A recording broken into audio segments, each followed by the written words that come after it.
पहले करेगा। चलिए प्रिज्म शुरू करते हैं, वो समाप्त हो गया है। ठीक है चलिए मैथमेटिक्स हमारी sir. Prism prism advance advance. कल वाला हाँ हाँ कल चालू हुआ है, ये वाला भी असाइनमेंट से पढ़ाएंगे ना सर?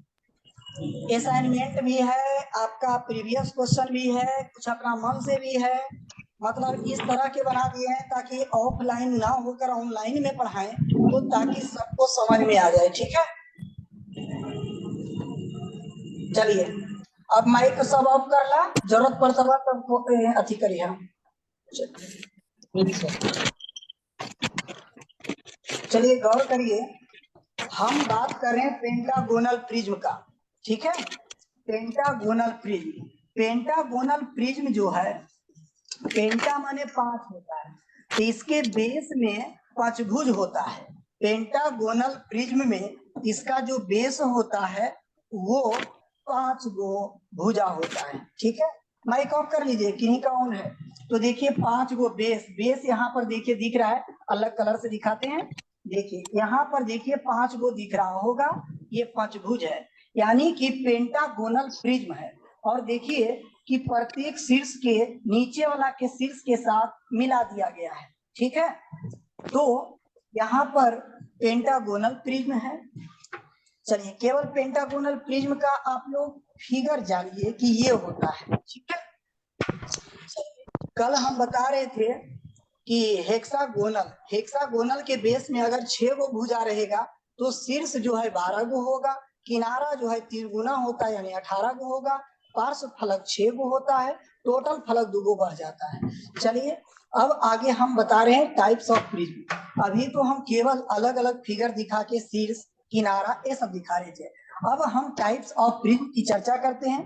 तो टाइप्स ऑफ प्रिज्म में जान लीजिए, एक होता है रेगुलर प्रिज्म। रेगुलर प्रिज्म का मतलब हुआ कि सम रहेगा, नियमित प्रिज्म। ठीक है, सम प्रिज्म कहिए चाहे नियमित प्रिज्म कहिए, बात एक ही है, सम प्रिज्म या नियमित प्रिज्म। तो इसमें क्या होगा कि इसके जो बेस होगा ना, बेस जो होगा, इसका बेस कोई रेगुलर पॉलीगोन होगा, इसका बेस रेगुलर पॉलीगोन होगा। अब आपके मन में लगेगा कि रेगुलर पॉलीगोन बात कर रहा है भाई, तो रेगुलर पॉलीगोन क्या है? तो रेगुलर पॉलीगोन वैसा पॉलीगोन होता है, याद रखिए, वैसा पॉलीगोन, या पॉलीगोन मतलब क्या होता है? तो बंद आकृति, बंद आकृति, क्लोज फिगर, बंद आकृति। ठीक है, तो बंद आकृति यानी वैसा पॉलीगोन जिसका जो जिसका प्रत्येक भुजा एवं कोण, भुजा एवं कोण की माप समान होता है। ठीक है, माप समान होता है, भुजा की भी लंबाई बराबर होती है और कोण की भी माप बराबर होती है, उसी को हम रेगुलर पॉलीगोन कहते हैं। तो इसका जो बेस होगा रेगुलर पॉलीगोन होता है, यानी कि कहने का मतलब इसमें समबाहु त्रिभुज रहेगा, चाहे वर्ग रहेगा, चाहे हेक्सागोन रहेगा, ये रेगुलर प्रिज्म के अंतर्गत ये सब आता है। और इरेगुलर में, इरेगुलर का मतलब है इरेगुलर पॉलीगोन होगा इसका बेस, इसका बेस जो है, इसका बेस, बेस मतलब आधार, इरेगुलर पॉलीगोन होगा। इरेगुलर पॉलीगोन में भुजा और कोण की माप बराबर नहीं होता है। ठीक है, चलिए रेगुलर प्रिज्म में प्रत्येक भुजा समान होता है और उसके अंदर जो कोण बनता है वो बराबर होता है। इरेगुलर में भुजा की लंबाई बराबर होना जरूरी नहीं है, बराबर होना जरूरी नहीं है, कोण की माप भी बराबर होना जरूरी नहीं है। ठीक है, ये बात होती है, लेकिन रेगुलर प्रिज्म में कोण की माप समान होता है।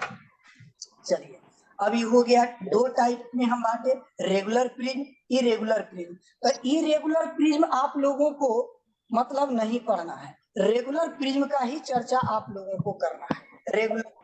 ठीक है, चलिए आगे देखिए, अब आ गया भुजा के आधार पर प्रिज्म के प्रकार।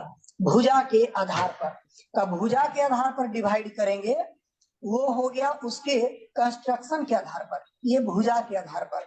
तब भुजा के आधार पर आपका देखिए बहुत से प्रिज्म का यानी निर्माण हो जाएगा। इसका बेस देखिए त्रिभुज है, इसका बेस त्रिभुज है, इसलिए इसका नाम पड़ गया ट्रीएंगुलर प्रिज्म। त्रिभुज है इसलिए ट्रीएंगुलर प्रिज्म, त्रिभुज इसका बेस है इसीलिए ट्रीएंगुलर प्रिज्म। यहाँ दिखाए भी है कि ये त्रिभुज है, यानी कि बेस जो है त्रिभुज है, इसका बेस क्या है त्रिभुज। इसलिए त्रिभुज के बारे में आप लोगों को कुछ कुछ जानकारी होगी, प्रिज्म में दिक्कत नहीं होगा। चलिए आगे देखिए, क्योंकि हम एडवांस मैथ में उल्टा पढ़ा रहे हैं, टेढ़ा चैप्टर पहले और बाद में आसान वाला पढ़ाएंगे, सब उल्टा पढ़ाएंगे टोटल, ठीक है।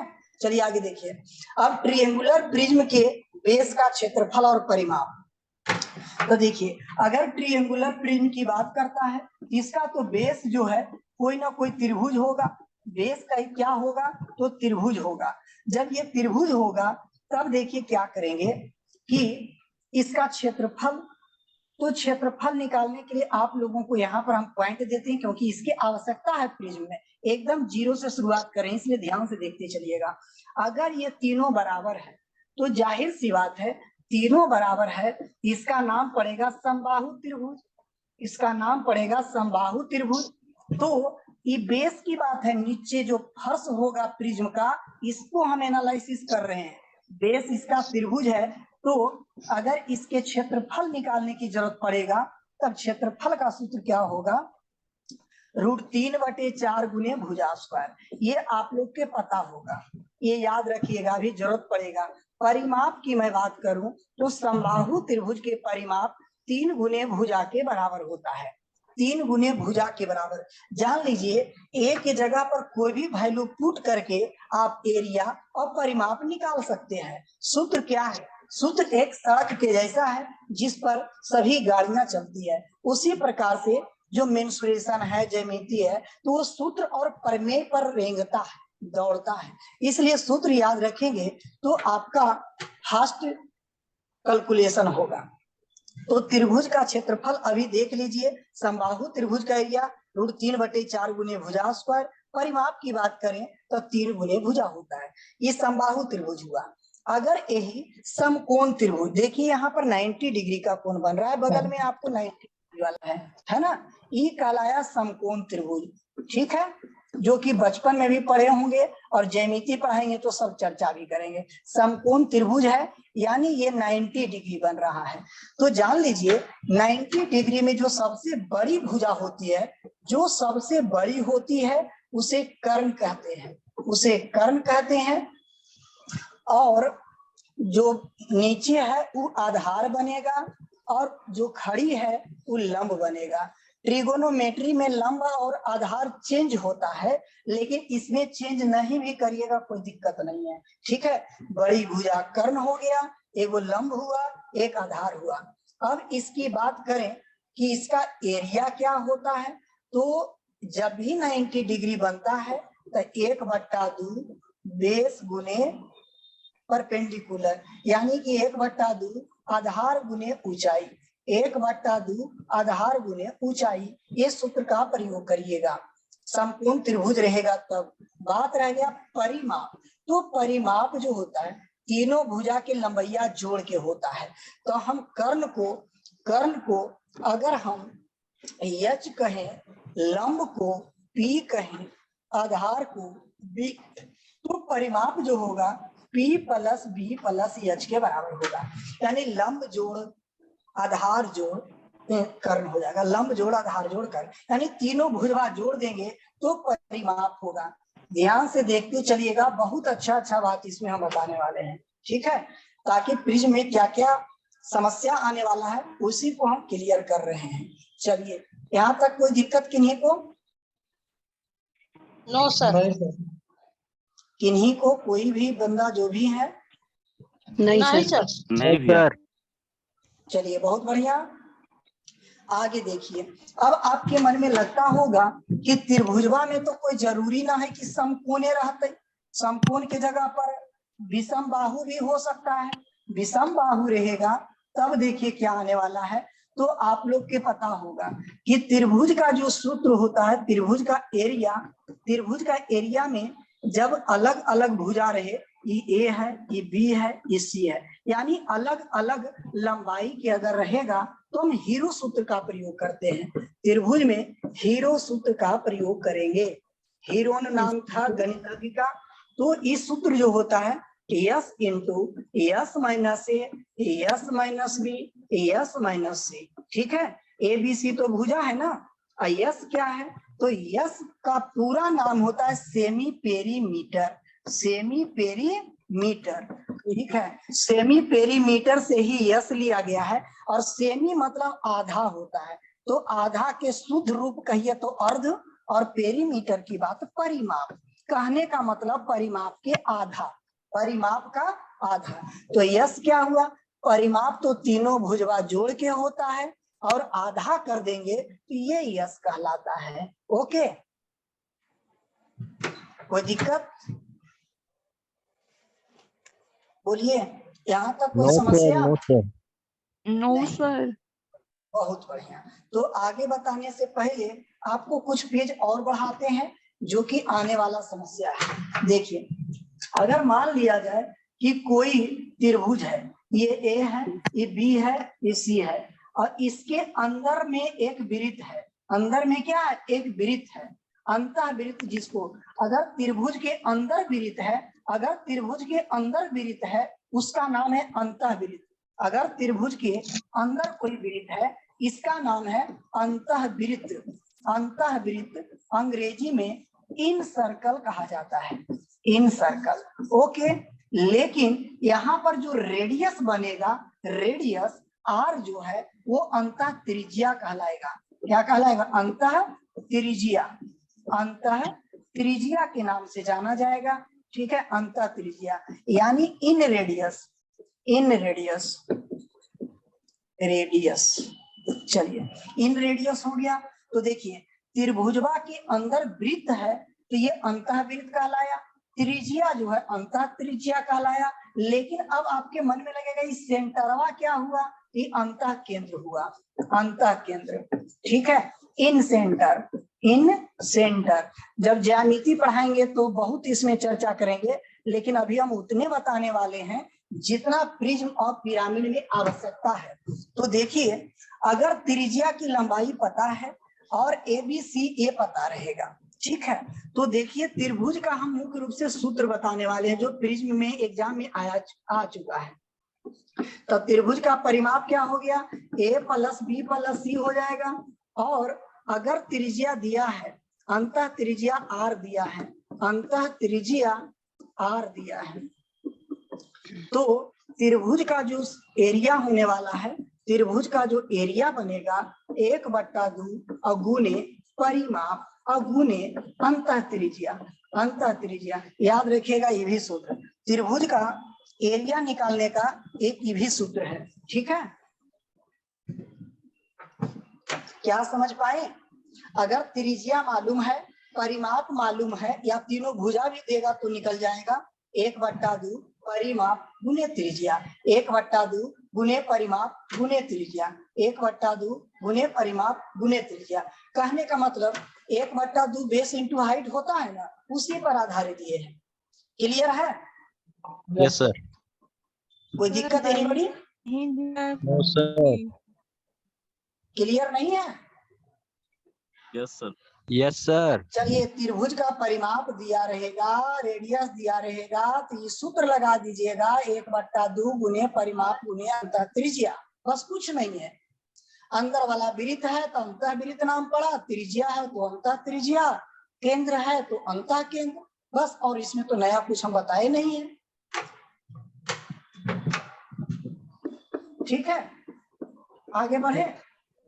Yes sir.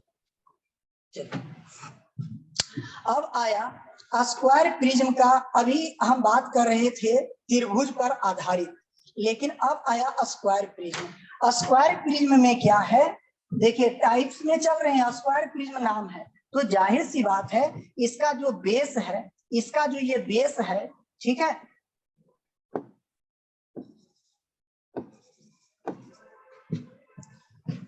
चलिए 1 मिनट थोड़ा वेट करिएगा, थोड़ा सा ये काम नहीं कर रहा है बोर्ड, ठीक है, बिजी हो गया है। लाइने पे रहिएगा, कोई दिक्कत नहीं है, तो हम ढूंढ लेंगे।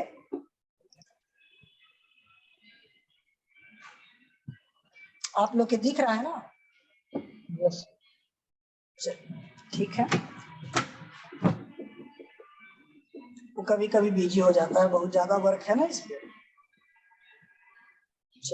आइए हम इसकी बात कर रहे थे, देखिए उस वक्त नहीं दिख रहा था, अभी दिखने लगा। तो देखिए स्क्वायर प्रिज्म का जो बेस होता है, आधार जो होता है, एक स्क्वायर होता है, ठीक है। घनाभ जो है ना, और घन, देखिए स्क्वायर प्रिज्म की है तो ये घन जो होता है, घन स्क्वायर प्रिज्म का एग्जाम्पल है। स्क्वायर प्रिज्म का एग्जाम्पल आपका घन है, यानी कि इसका जो बेस होता है स्क्वायर होता है, हिंदी में कहें तो वर्ग होता है। तो वर्ग का एरिया तो आप लोग के पता होगा, वर्ग का एरिया, वर्ग का एरिया क्या होता है, बोलिए? वर्ग का भुजा स्क्वायर, बहुत बढ़िया, भुजा स्क्वायर। चलिए अगर विकर्ण देगा तो विकर्ण स्क्वायर बाई 2 भी होता है, ठीक है। विकर्ण स्क्वायर बाई 2 भी होता है, भुजा स्क्वायर होता है, ठीक है। ये दोनों सूत्र का प्रयोग करेंगे, ठीक। और कुछ दिया रहेगा इसमें, भुजा दिया है, और क्या देगा इसमें, परिमाप देगा ना, परिमापो दे देता है कभी कभी। तब परिमाप स्क्वायर बटा 16 करिएगा, परिमाप स्क्वायर बटा 16, ठीक है। ये लागू करिएगा। क्षेत्रफल निकालना है, विकर्ण दिया रहेगा कि वर्ग में आधार जो है विकर्ण यहाँ से यहाँ हुआ, ये वाला, ठीक है। मैंने भुजा डायरेक्ट नहीं दिया, और हमको भुजा न निकाल के डायरेक्ट एरिया निकालेला है, तो हम काहेला हम परिमाप विकर्ण वाई रूट 2 और ये सब करते रहेंगे, कुछ नहीं करेंगे, डायरेक्ट हम एरिया निकाल लेंगे ना। हाँ, तो 3 सूत्र दिए हैं, 3 सूत्र हम दिए हैं, यही 3 सूत्र का प्रयोग होगा, ठीक है। अब बात रह गया परिमाप का, तो परिमाप तो 4 गुने भुजा पता ही होगा, परिमाप जो है 4 गुने भुजा। देखिए मेंसुरेशन जो है ना सूत्र पर आधारित होता है, सभी सूत्रों को एक जगह कर लीजिएगा, इसीलिए हम धीरे धीरे धीरे आगे बढ़ा रहे हैं। नहीं तो प्रिज्म का क्वेश्चन देते सोल्व करते निकल जाते, लेकिन सोच रहे नहीं, जो जो समस्या उत्पन्न होती है सब हम बता दें। अब आइए पेंटागोनल प्रिज्म, पेंटागोनल प्रिज्म पर सवाल नहीं आता है, प्रिज्म में पेंटागोनल पर आधारित नहीं पूछता है, लेकिन आपको हम कुछ कुछ बताते हैं, ठीक है। देखिए पेंटागोनल प्रिज्म पर सवाल नहीं आएगा, ठीक, लेकिन एरिया परिमाप जान लीजिएगा तो पूछेगा भी तो बन जाएगा, लेकिन पूछा अभी तक नहीं है। त्रिभुज पर पूछा है, वर्ग पर पूछा है, आयत पर पूछा है, और हेक्सागोनल पर पूछा है, जो कि सवाल आप देखेंगे भी आगे, सवाल सब डाला हुआ है। अब देखेंगे क्षेत्रफल, तो इसका क्षेत्रफल निकालने के लिए जानते हैं,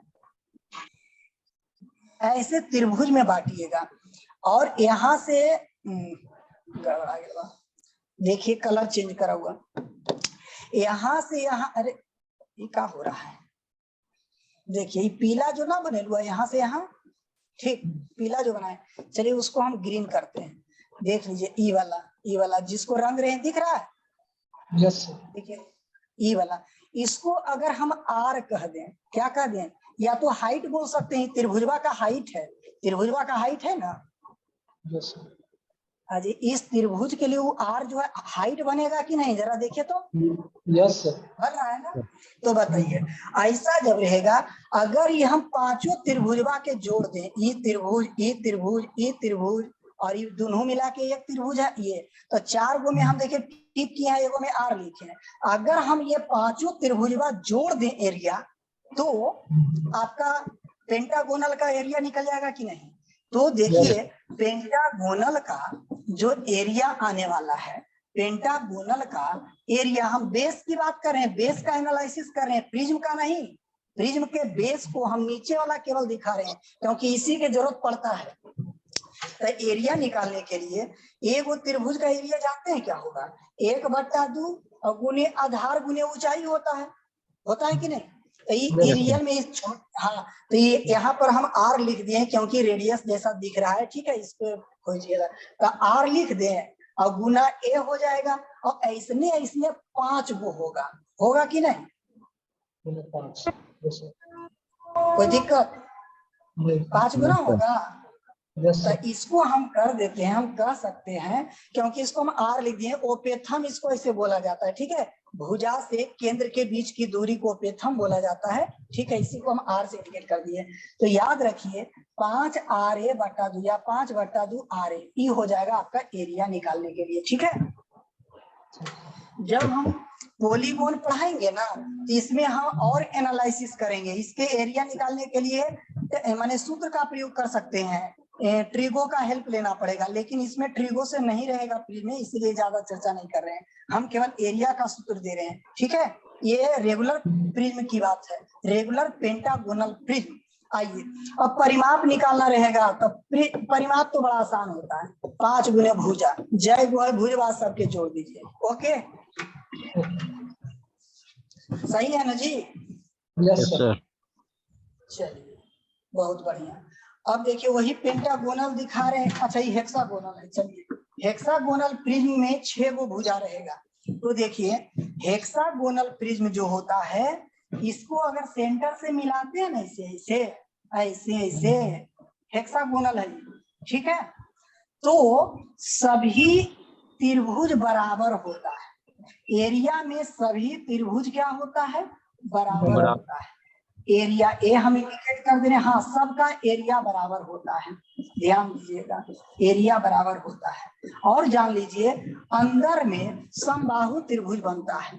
अंदर में कौन त्रिभुज बनता है? समबाहु त्रिभुज। लेकिन ध्यान रखिए, ऐसा मत कहिएगा कि पेंटागोनल में भी समबाहु बनेगा का, ना, पेंटागोनल में समबाहु नहीं बनता है। जब एडवांस पूरा पढ़ते रहिएगा तो पेंटागोनल के विशेष हम चर्चा करेंगे, ओके। केवल कंटिन्यू एडवांस पढ़िएगा, इसमें बहुत सी चीज ऐसा रहेगा जो कॉमन है, लेकिन फिर भी जानकारी के अभाव में दिक्कत होती है। लेकिन हम इसको प्रत्येक पार्ट को खोल खोल के बताएंगे, ठीक है। तो अंदर में समबाहु त्रिभुज बनता है। तो बताइए कि हेक्सागोनल का जब हम एरिया निकालेंगे, हेक्सागोनल का एरिया, हेक्सागोनल का एरिया निकालेंगे, तो समबाहु त्रिभुज का एरिया होता है √3/4 और गुने भुजा स्क्वायर होता है। और ऐसने इसमें 6 गो रहता है, ऐसने इसमें कई गो? 6 गो।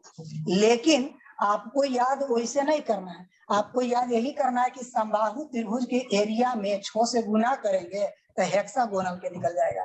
समबाहु त्रिभुज के क्षेत्रफल में 6 से गुना करेंगे हेक्सागोनल का एरिया निकलेगा। ऐसे किताब में आपको ये वाला काट के और लिख देगा ट्री, 2 से काट दिया और लिख देगा 3√3/2 गुने भुजा स्क्वायर, ना समझे? तो कई गो सूत्र याद रखिएगा, कुछ कॉमन ऐसा है जो याद रखेंगे तो फिर हो जाएगा, ठीक है। अब प्रैक्टिस हम इतना ना इसमें डाल दिए हैं, करीब हमरा लग रहा है 70-80 सवाल से ज्यादा अभी और डालना ही है, ठीक है। बहुत ज्यादा सवाल डाल दिए हैं। नीचे दिख भी रहा होगा 70 पेज, 80 पेज दिख रहा है ना? Yes sir. 80 पेज में अभी 19वें पेज में है। सोचिए प्रिज्म में इतना बड़ा हम डाले हुए हैं, आगे बहुत क्वेश्चन है। PDF भेज दीजिएगा सर, PDF भेज दीजिएगा।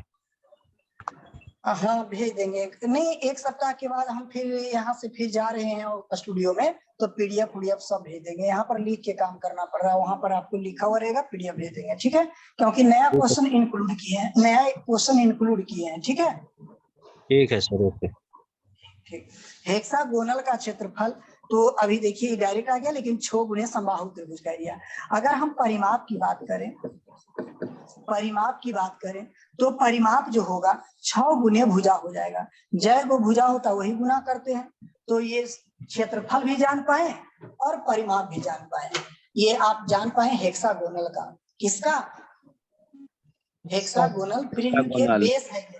हाँ हेक्सागोनल प्रिज्म का ये बेस ही ऐसा दिखेगा, ठीक है। एक ऊपर तो एकदम बटखारा जैसा रहेगा ना, आप लोग देखे हैं ये जेकरा से वजन करता है किलो वाला 10 केजिया देखे हैं? 10 केजी वाला ना? हाँ बटखारा, तो वैसने ही वाला बनेगा, ठीक है। हाँ चलिए अब आगे आ गया वॉल्यूम। अब देखिए रेगुलर प्रिज्म या इरेगुलर प्रिज्म, हालांकि ये किसी में लागू होगा लेकिन जनरली आपको रेगुलर प्रिज्म देखना है, रेगुलर प्रिज्म ही रहेगा। हम आपको वॉल्यूम सिखा रहे हैं, कर्व सरफेस एरिया बता रहे हैं और टीएसए टोटल सरफेस एरिया बता रहे हैं। तो जान लीजिए कोई भी प्रिज्म में वॉल्यूम निकालना रहेगा, वॉल्यूम जिसको हिंदी में आयतन कहते हैं, ठीक है, आयतन। तो वॉल्यूम जो होता है क्या होता है पता है? Area of base Guna height, area of base और गुना हाइट, समझ गए? Area of base Guna height. Area base अब ये ना सिखा रहे थे सबके अलग अलग, याद है वह? अजी बेस के बारे में अब ये ना बता रहे थे, हेक्सागोनल, पेंटागोनल। हाँ हाँ हाँ, तो वही है एरिया ऑफ बेस और गुना हाइट। एरिया बेस माने आधार का क्षेत्रफल, एरिया बेस मतलब आधार का क्षेत्रफल, और क्षेत्रफल और परिमाप दोनों सिखा रहे थे, याद कीजिए। इसीलिए तो आगे आने वाला है, हम पहले ही बता दिए पार्ट बाई पार्ट करके। तो ये आ गया वॉल्यूम का सूत्र हुआ। किसी भी, हालांकि जानते हैं ये एरिया बेस गुना हाइट जो है ना, किसमें लगा सकते हैं पता है? घन में, घनाभ में, बेलन में, सब में एक ही सूत्र लगता है, और आयतन का सूत्र यही होता है, घन, घनाभ, बेलन और प्रिज्म। इतना में आप लोग लगा सकते हैं। भैया आपका आवाज धीरे धीरे आ रहा है। आवाज देखिए तो जोर जोर से, अकेले रूमा में कितना जोर से बोले आप ही बताइए राहुल जी। हाँ भैया कह रहे हैं अकेले रूमा में कितना जोर से चिल्लाए, अगल बगल में आदमी रहते हैं। नहीं भैया, तो माइक तो सटाइए अपना।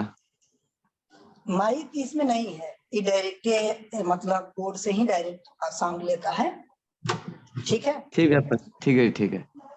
चलिए बढ़ा देते हैं, कोई बात नहीं, कारण कि डिस्टर्ब ना हो इसीलिए हम कम कर दिए थे। आप लोग नहीं बोलिएगा तो हम यहाँ बढ़ा देंगे, ठीक? चलिए ठीक है, अब ज्यादा जा रहा होगा, जा रहा है ना? 10 से जा रहा है। हाँ भैया आ रहा है। ओके ओके, सब माइक ऑफ कर लीजिए। तो वॉल्यूम बराबर आधार का क्षेत्रफल गुने ऊंचाई होता है, आधार का क्षेत्रफल गुने ऊंचाई होता है, आधार का क्षेत्रफल गुने ऊंचाई होता है। एकदम रट्टा मार लीजिए, और ये घन में भी लागू होगा, घनाभ में भी लागू होगा, बेलन में भी होगा, प्रिज्म में भी, यानी चारों में लगा सकते यही सूत्र, आधार का क्षेत्रफल गुने ऊंचाई। अब सोच लीजिए, लेकिन अभी प्रिज्म में लागू करना है। अब पार्श्व पृष्ठ का एरिया, पार्श्व पृष्ठ का मतलब होता है, पहले पार्श्व पृष्ठ समझने का प्रयास कीजिए। आप अगर रूम में हैं तो आपके फर्श और छत को हटा दीजिए, तो चारों दीवार का जो क्षेत्रफल होता है वही पार्श्व पृष्ठ होता है, चारों दीवार, ठीक है?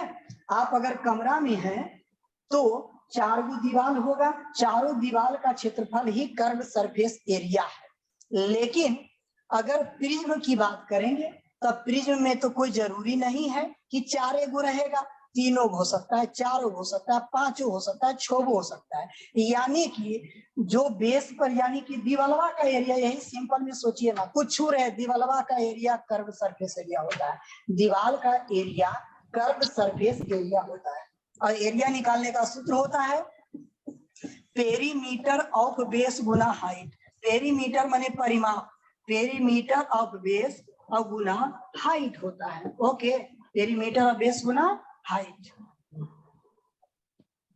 ओके, यानी कि आधार का परिमाप गुने ऊंचाई, आधार का परिमाप, आधार के परिमाप और गुना ऊंचाई होता है, आधार का परिमाप गुने ऊंचाई होता है। अगर कुल पृष्ठ की बात करेंगे तो देखिए, कुल पृष्ठ में कुछ नहीं, सी या से, कहने का मतलब कर्व सरफेस एरिया में पेंदा और ढक्कन जोड़ देंगे, पेंदा और ढक्कन जोड़ देंगे तो आ जाएगा कर्व सरफेस एरिया प्लस पेंदा प्लस ढक्कन, मतलब फर्श का एरिया और छत का एरिया जोड़ देंगे तो आ जाएगा।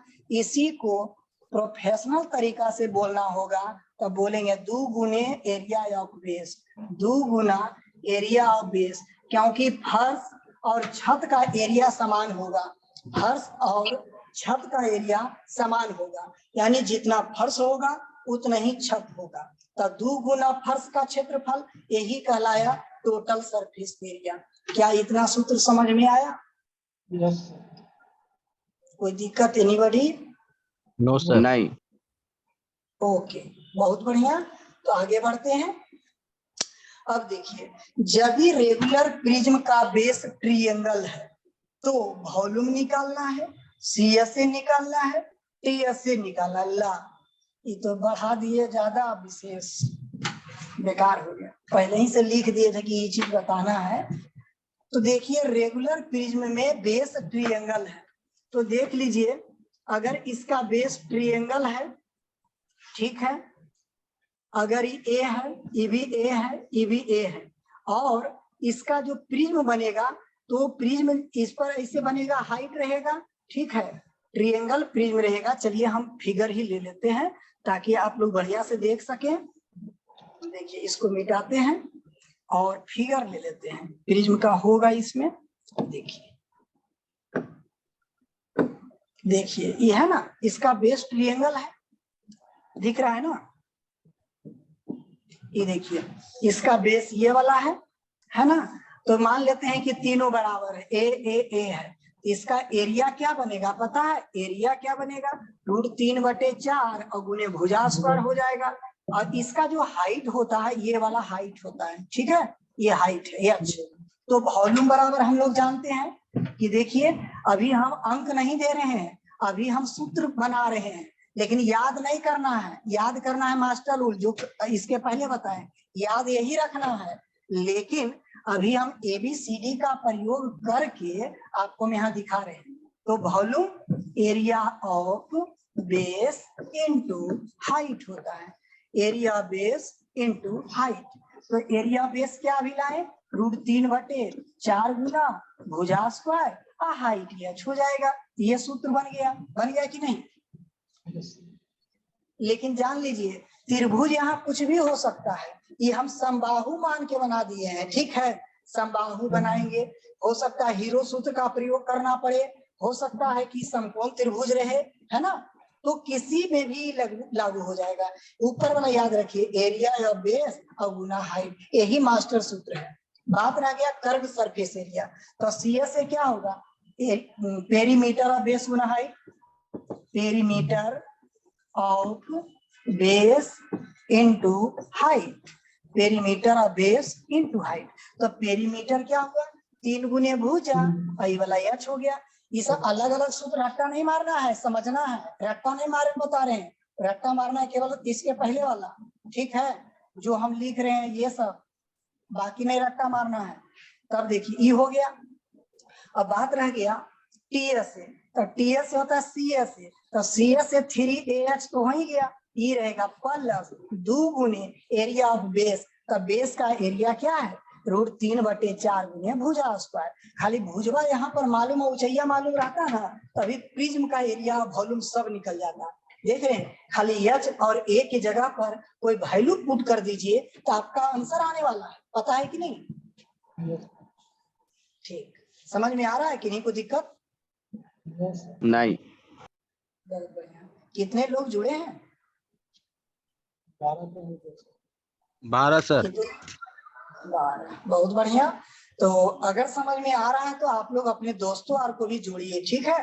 डीपली की मैं गारंटी देता हूँ, डीप जितना पढ़ाएंगे, थोड़ा टाइम लेंगे लेकिन डीप में पढ़ाएंगे, ठीक है? यस ठीक, सर इसका PDF भेज दीजिएगा व्हाट्सएप पे। ओके ओके, प्रयास करेंगे। सर लिख नहीं पा रहे हैं, और लिख नहीं पा रहे हैं सर। अब YouTube पर डाल देंगे, आज डला जाएगा सब है, ठीक है। ठीक है सर। अब देखिए, यदि रेगुलर प्रिज्म का बेस स्क्वायर है तो देख लीजिए, अगर बेस स्क्वायर रहेगा तो स्क्वायर प्रिज्म तो हम दिखा रहे थे शुरुआत में। चलिए इसको भी फिगर ले लेते हैं। वो त्रिभुज में कोई भी त्रिभुज रहेगा, ध्यान दीजिएगा, हम यहाँ पर कुछ कटिंग कर लिए हैं, ठीक है, कारण बाद में फिर बतेवे करेंगे बार बार। देखिए, ये जो है इसका बेस जो है स्क्वायर है, बेस जो है स्क्वायर है, देख लीजिए, ये समझिए स्क्वायर है, दिखाने के लिए ऐसा दिखाया गया, स्क्वायर है सब, ठीक है। ये घन भी है, इसका मान लीजिए कि हाइट कोई h भी मान सकते हैं, या तो आपको A लिख देते हैं, प्रत्येक भुजा भी ए कर देते हैं। ओके, ये घने है, एक प्रकार का ये घन है, ठीक है। और ये यहाँ पर एच भी लिख सकते हैं, अगर तनी मनी ज्यादा भी रहेगा तो एच कर सकते हैं। चलिए, तो रेगुलर प्रिज्म का बेस स्क्वायर हो तो देख लीजिए, अभी वॉल्यूम क्या बताए थे, एरिया बेस गुना हाइट। इतना बार इसको हम चर्चे करेंगे तो ऐसी रट्टा मारा जाएगा, एरिया बेस गुना हाइट। तो वर्ग का एरिया बतेवे किया भुजा स्क्वायर, इसका एरिया हो जाएगा ए स्क्वायर, तो एरिया बेस ए स्क्वायर हो गया।